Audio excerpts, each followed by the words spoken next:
Hi and welcome to this week's video. In this video I plan to work on exhaust systems, at least on one side. I need to get one side done, use that really as a pattern for the other. I hope to get the tail wheel spring sorted out. I've got the spring material, so I should be able to create those. That would be a very quick little tidbit, and I'm not sure quite what else I'm going to get up to, but we'll find out. So come and join me. Here's the first section of exhaust. This has all been welded up now, and what I've done is I cut the pipe off at the position so I could add this section of pipe. So it's a bit longer than it'll actually be when it's completed. We've got the rear down section for the other cylinder, and I'm going to be adding in sort of piece that's going to go in about there somewhere, like that, with a piece that's just got a curve going back, made out of that. So that'll have a slight curvy bit going in from there, which will help match that. So what I'm going to do is I'm just going to use a bevel gauge at the moment to get the angle from here to here, and that way I can then set up that little bit on these two pieces cut, so I can get that angle bit sorted out, and from there I can then determine where I'm going to cut this piece off and the top section so it matches there, and I can tack weld that lot together and see how we get on. I'm not showing you the welding because my welding's not perfect. That's not going right the way through, but I'm just not the world's best welder, but it's usually functional and it's not too bad. I've put in card at the top up here to represent two gaskets. I've got the exhaust section there bolted in. I've done the slight dog leg here, joining the Y piece up to here. That'll I'll do the weld there, buzz, and once I've got that one welded up, I'll give that a clean up and things, and then I can come down to this lower one down here. I can weld that, and then from there I'll be looking at sorting out little bits for the remaining section of exhaust, the piccolo pipe section, and for the fitment of the EGT, which will either go in somewhere on this joint here so that it's out of the way.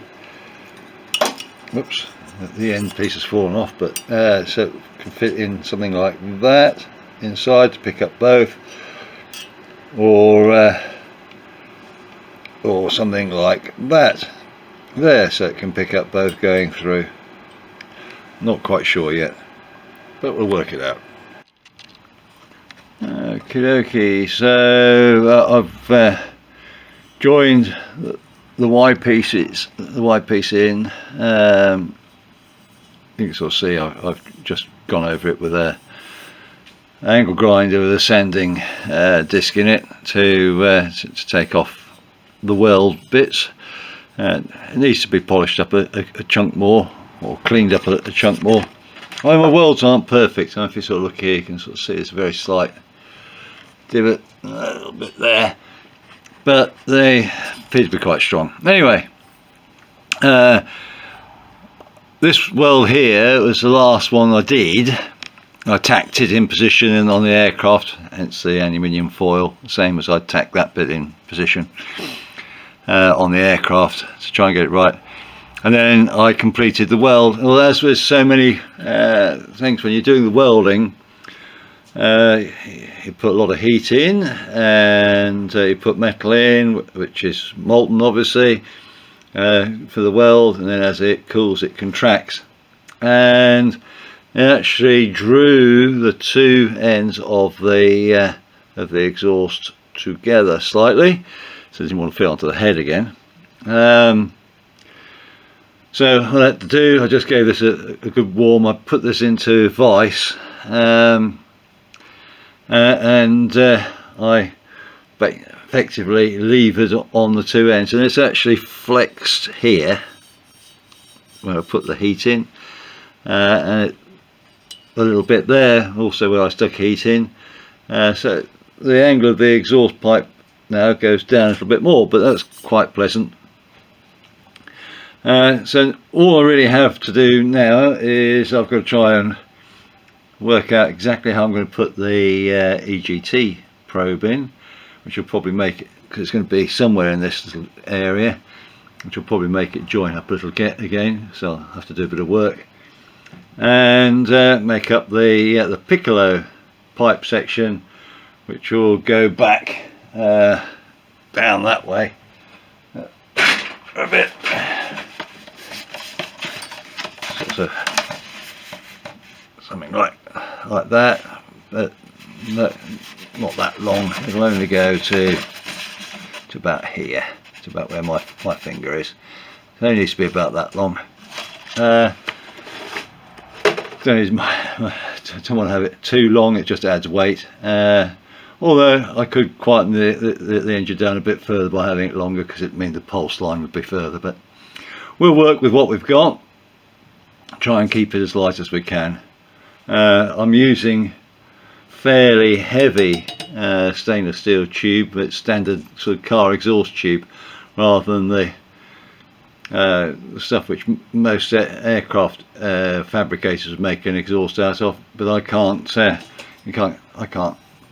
get the bends and purchase those in to deal with thinner wall tube. Okay, I'm just going to do a short section of video on how I do the crimping for the connectors which are used on the exhaust gas temperature. Somebody was interested to see how I did it. I don't know if they've actually done it on their plan. I think they have already. They just wanted to see how I did it, to see what I do differently. But that's what the final product looks like, so let me show you how I do it. Okay, I'm not going to go through the whole sequence of this particular crimp. I'll go through some of the basic sections. I've cut the this is the same cabling that's used, so I cut it to length that I want. I put a piece of heat shrink tube on now, because it'll make life a little bit easier. You can push this sleeve back. As you push it back, it gains in diameter, and I would want to have a good clear section to allow the two to be separated to go into my automotive waterproof plugs. Right, so I'm just pushing it back. That lets it expand, and then I want to take off quite a length of it. So I'm just going to use a scalpel, and I just cut straight down on the braid, which helps to get it to fray. Or if I find it particularly awkward, like this one is being particularly awkward, you can actually cut the braid through on the side. Once you've actually got it cut, so you can get the tip of a blade in, you can just run down the side of that. The funny thing about exhaust gas temperature sensor wires, which in all the ones that I've ever dealt with, is that they are just a single wire. It's not stranded, which makes life a little bit more awkward, and the insulation is a sort of tough type which can withstand the high temperatures of being around the exhaust, which seems quite logical. So by using this scalpel blade, I can actually trim out the wires. It's once I get this bit done, it does take a bit of time. It's the hardest bit, I find, just to make sure that you get all the strands, and it kills scalpel blades obviously.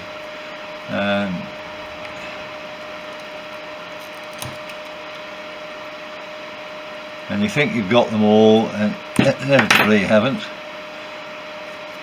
There we go. And then just these last little few hairs which are sort of standing out like that.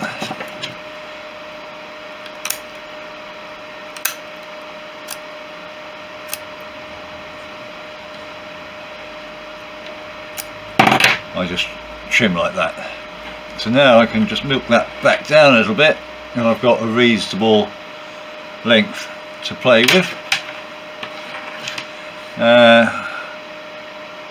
I'll stick my little waterproof. I'm only going to do one of these wires. I haven't got enough spare crimps to do many, so I'll stick that little fellow on, and I just use these strippers. Seem to work reasonably well.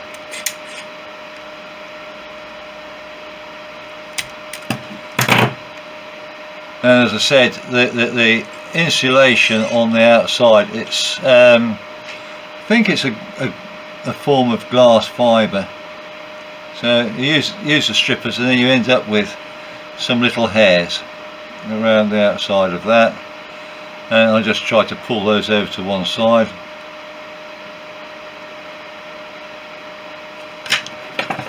Again with these scissors, it's nice and easy. It'd be awfully tempting. I've seen people go around the edge there with a knife, and because this is a single core, that can cause a weakness and end up with it failing. In fact, that's probably the biggest reason for it failing. Now I've stripped twice as much off here as you need to for the crimp, and that's because this wire is relatively thin.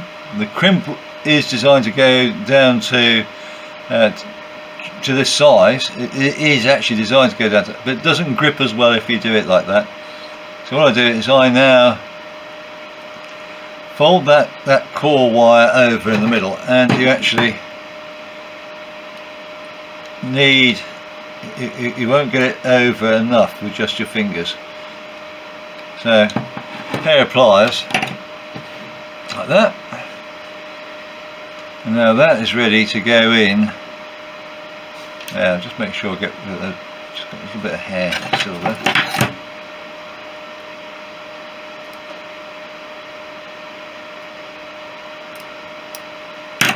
Yeah, got rid of that.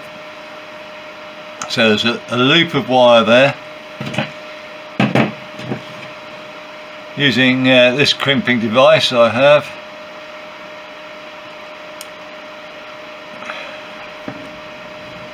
It's going into the smallest one of those, and I just poke that through. Make sure the end of my piece of wire is level with the end of this section here of the crimp. If it hasn't made it to there, then you haven't got in far enough. Let's get that in,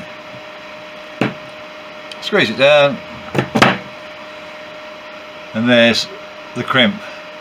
Now that can be pushed into the plug, that tucks up after it, and then once you've done that, this little lot, it's a simple case of running heat shrink up to just past the thing there, heat that up, and you end up with a neat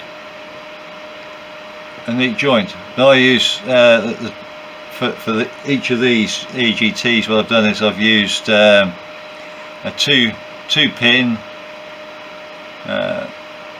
waterproof automotive connector. But there's the crimp. It's crimping on the wire,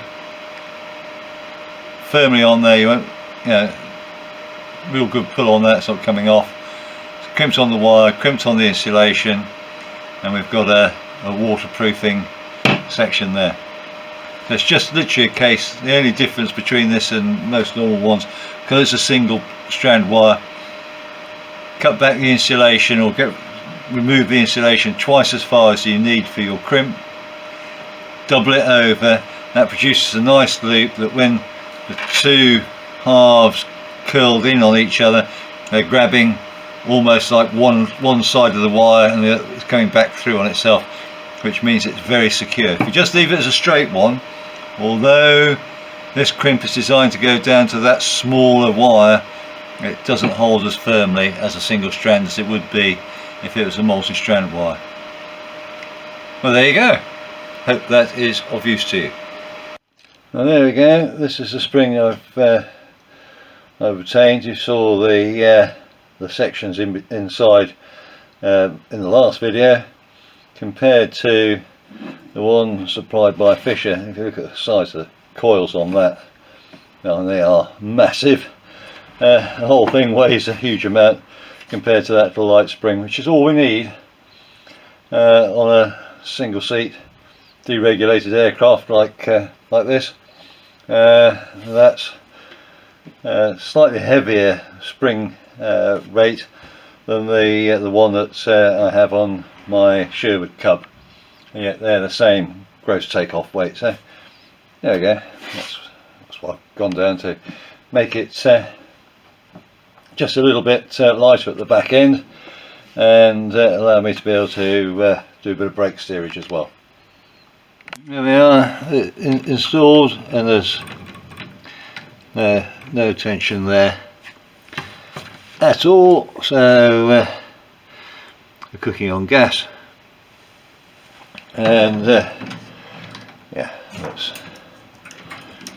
as you can see, I can push the aircraft from side to side, and it overrides the thing, so I can actually do a bit of brake steer if I need to. Well, what I'm about to do is a bit brutal, but I'm going to try and create a flattened fishtail end on the pipe. To do that, I'm going to beat it at an angle, and I'll try and get this down so that the gap between the two sides, top and bottom, is about 1/4 of an inch. So it'll take a bit of a thumping. Initially it'll probably fish mouth, so it's sort of almost like a figure of 8. And that's what the chisel's for, is to be able to drive and push the centre back out again. But we'll see.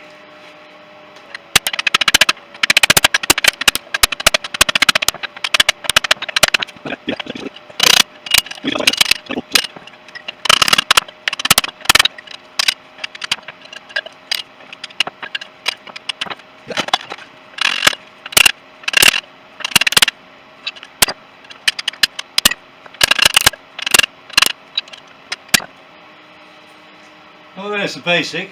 I'll just give that a clean up now. You will see some hammer marks in there, but there won't be too many. And then I can mark out for the drilling going down here in so like 3 rows for the piccolo. Okay, let's see if I can explain what I've done. I've put a piece of tape going down here to sort of line up sort of centre line, and I'll put my stop point just a little bit past the fishtail section there, and well, pretty much from end to end it's 11.5 inches. The one on the other side will be about the same, but well, maybe slightly shorter because of the stagger on the cylinders, but we'll see how I proceed with that.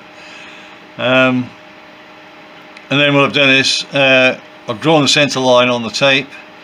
Every 2 inches I've centre punched it, and then on this side it's been advanced 2/3 of an inch up. I didn't want to go into the fishtail that side, and on this side it's been brought back 2/3 of an inch, so that we've got a staggered line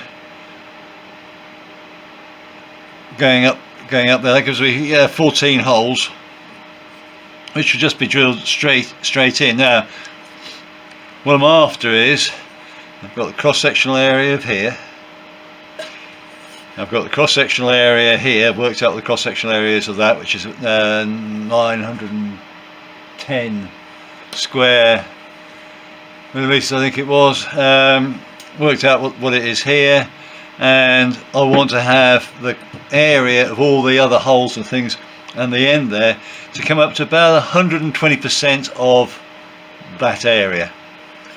That way the exhaust gases are expanding, and as they expand they lose energy, so when it comes out the end here it's lost a lot more energy, so it progressively loses energy, and you end up like sort of pop, puff out the end.